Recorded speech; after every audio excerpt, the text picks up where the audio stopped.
ਬਿਸਮਿਲ੍ਲਾਹਿਰਰਹਿਮਾਨਿਰਰਹੀਮ। अस्सलामु अलैकुम जी आया ਨੂੰ ਰੈਕਸ ਕਿਚਨ ਵਿੱਚ ਸਾਰੇ ਦੋਸਤਾਂ ਨੂੰ ਖੁਸ਼ ਆਮਦੀਦ। ਰੈਕਸ ਕਿਚਨ ਵਿੱਚ ਅੱਜ ਸਬਜ਼ੀ ਬਣੇਗੀ ਰਵਾਂ ਦੀਆਂ ਫਲੀਆਂ। ਲੋਬੀਏ ਦੀਆਂ ਫਲੀਆਂ ਵੀ ਕਹਿੰਦੇ ਆ, ਹਿੰਦੀ ਵਿੱਚ ਇਹਨੂੰ ਚੌਲਾਈ ਵੀ ਕਹਿੰਦੇ ਆ। ਰਵਾਂ ਦੀਆਂ ਫਲੀਆਂ ਦੀ ਬੜੀ ਅੱਛੀ ਸਬਜ਼ੀ ਹੈ। ਅੱਜ ਅਸੀਂ ਆਲੂ ਪਾ ਕੇ ਅਤੇ ਰਵਾਂ ਦੀਆਂ ਫਲੀਆਂ ਪਕਾਵਾਂਗੇ। ਸਭ ਤੋਂ ਪਹਿਲੇ ਅਸੀਂ ਦਾਣੇ ਕੱਢ ਲਾਂਗੇ, ਲੇਕਿਨ ਕੁਝ ਫਲੀਆਂ ਵਿੱਚੋਂ ਨਰਮ ਹੋਣਗੀਆਂ ਜ਼ਿਆਦਾ, ਜਿਹੜੀਆਂ ਉਹਨਾਂ ਨੂੰ ਅਸੀਂ ਵੈਸੇ ਬਰੀਕ ਬਰੀਕ ਕੱਟ ਲਵਾਂਗੇ।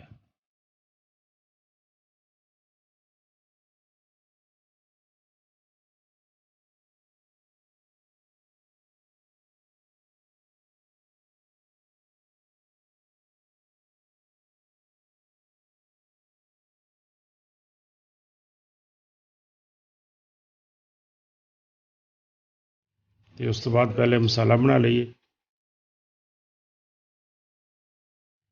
ਆਇਲ ਪਾ ਕੇ ਗਰਮ ਕਰ ਲਓ।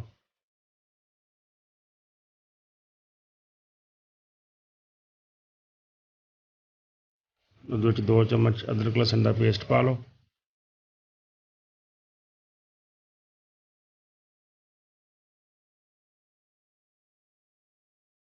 ਉਹਨੂੰ ਥੋੜ੍ਹਾ ਜਿਹਾ ਭੁੰਨ ਲਵੋ।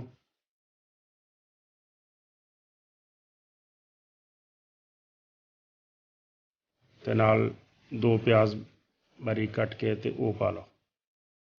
ਪਿਆਜ਼ ਨੂੰ ਹਲਕਾ ਗੋਲਡਨ ਹੋਣ ਤੱਕ ਭੁੰਨੀ ਜਾਓ।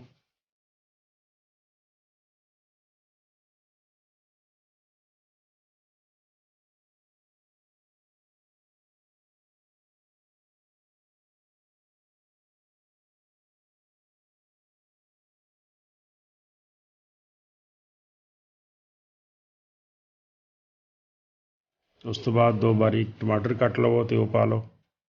ਉਹਨੂੰ ਥੋੜ੍ਹਾ ਜਿਹਾ ਭੁੰਨ ਲਓ।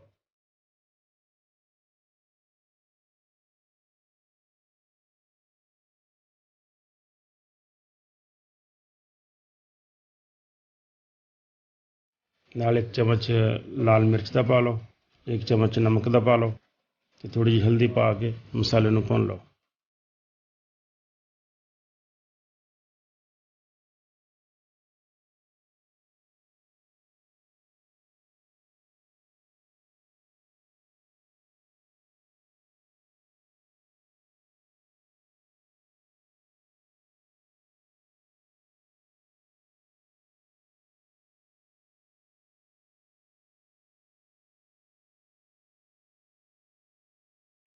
ਥੋੜ੍ਹਾ ਜਿਹਾ ਪਾਣੀ ਪਾ ਕੇ ਢੱਕਣ ਦੇ ਕੇ 3-4 ਮਿੰਟ ਇਹਨੂੰ ਪੱਕਣ ਦਿਓ, ਤਾਂ ਕਿ ਟਮਾਟਰ ਵਗੈਰਾ ਬਹੁਤ ਅੱਛੀ ਤਰ੍ਹਾਂ ਗਲ ਜਾਣ।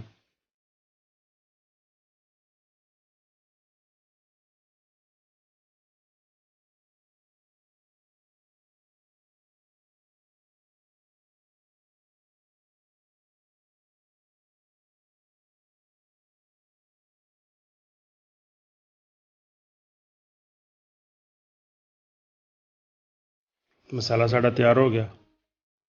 ਹੁਣ ਜਿਹੜੀਆਂ ਫਲੀਆਂ ਅਸੀਂ ਕੁਛ ਕੱਟੀਆਂ ਸੀਗੀਆਂ, ਕੁਝ ਅਸੀਂ ਦਾਣੇ ਕੱਢ ਲਏ ਸੀ, ਉਹਨੂੰ ਸ਼ਾਮਿਲ ਕਰਕੇ ਅਤੇ ਅਸੀਂ ਉਹ ਭੁੰਨ ਲੈਂਦੇ ਹਾਂ।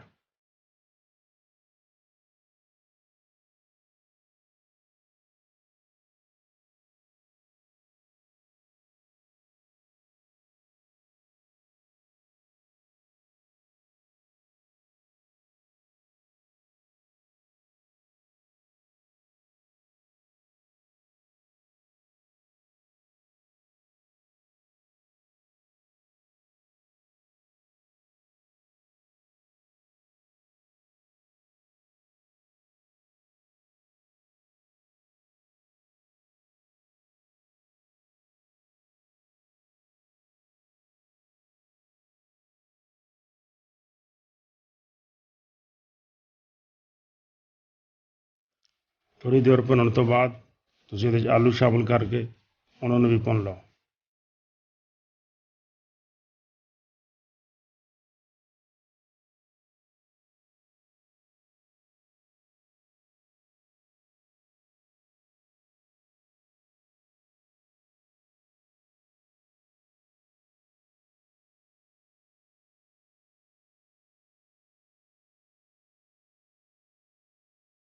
ਅਤੇ 3-4 ਹਰੀਆਂ ਮਿਰਚਾਂ ਸਾਬਤ ਹੀ ਵਿੱਚ ਸ਼ਾਮਿਲ ਕਰ ਲਓ।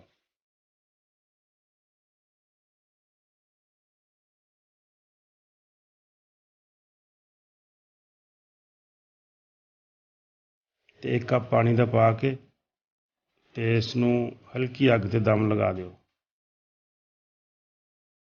ਅੱਗ ਤੇਜ਼ ਨਹੀਂ ਕਰਨੀ, ਬਿਲਕੁਲ ਹਲਕੀ ਅੱਗ ਰੱਖਣੀ ਹੈ ਤੇ 7-8 ਮਿੰਟ ਇਹਨੂੰ ਦਮ ਤੇ ਇਸ ਤਰ੍ਹਾਂ ਪਿਆ ਰਹਿਣ ਦਿਓ। ਦਰਮਿਆਨ ਵਿੱਚ 1-2 ਦਫਾ ਇਹਨੂੰ ਹਿਲਾ ਦੇਣਾ ਤੇ ਹਲਕੀ ਅੱਗ ਤੇ ਪੱਕਣ ਦਿਓ।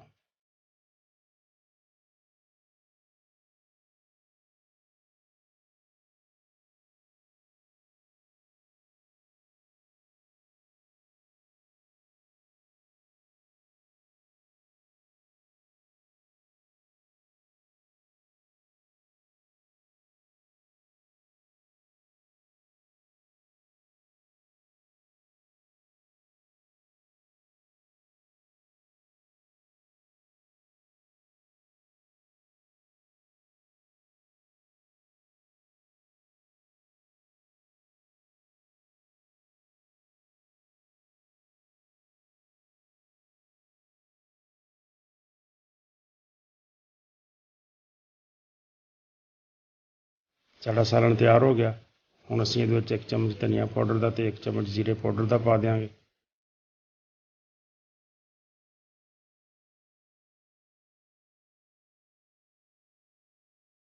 ਤੇ ਨਾਲ ਥੋੜ੍ਹਾ ਜਿਹਾ ਹਰਾ ਧਨੀਆ ਸ਼ਾਮਿਲ ਕਰਦੇ ਹਾਂ ਖੁਸ਼ਬੂ ਵਾਸਤੇ।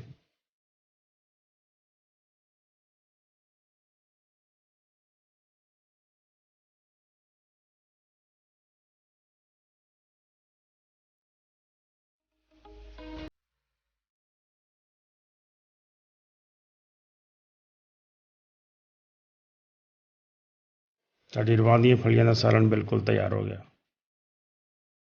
ਬੜੀ ਅੱਛੀ ਸਬਜ਼ੀ ਹੈ, ਜ਼ਰੂਰ ਟਰਾਈ ਕਰਨਾ। ਉਮੀਦ ਹੈ ਤੁਹਾਨੂੰ ਵੀਡੀਓ ਅੱਛੀ ਲੱਗੀ ਹੋਏਗੀ। ਦੋਸਤਾਂ ਨਾਲ ਜ਼ਰੂਰ ਸ਼ੇਅਰ ਕਰਿਓ, ਲਾਈਕ ਕਰਿਓ, ਕਮੈਂਟਸ ਵਿੱਚ ਆਪਣੇ ਖਿਆਲਾਂ ਦਾ ਇਜ਼ਹਾਰ ਜ਼ਰੂਰ ਕਰਿਓ ਤੇ ਚੈਨਲ ਨੂੰ ਸਬਸਕ੍ਰਾਈਬ ਕਰ ਦਿਓ। ਬਹੁਤ ਸ਼ੁਕਰੀਆ। ਅਸਲਾਮ ਵਾਲੇਕੁਮ।